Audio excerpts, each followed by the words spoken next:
একটি ছোট্ট গ্রামে নদীর ধারে বাস করত রহিম আর তার স্ত্রী আসমা।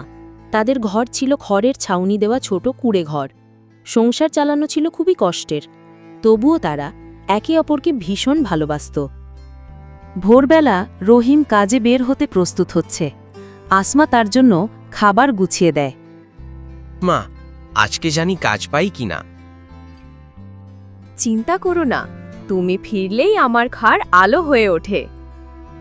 গ্রামে খরা পড়ল, জমিতে ফসল হলো না, রহিম কাজ পেল না, ঘরে খাবারও প্রায় শেষ।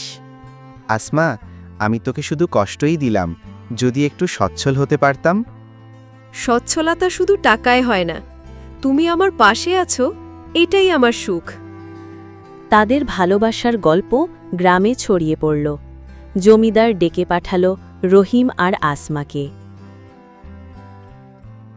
তোমরা সত্যিকারের ধনী, ভালোবাসা যেখানে আছে সেখানে অভাবও হার মানে।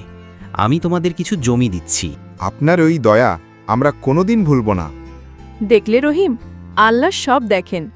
আমরা ধৈর্য ধরেছি, তাই পুরস্কারও পেলাম।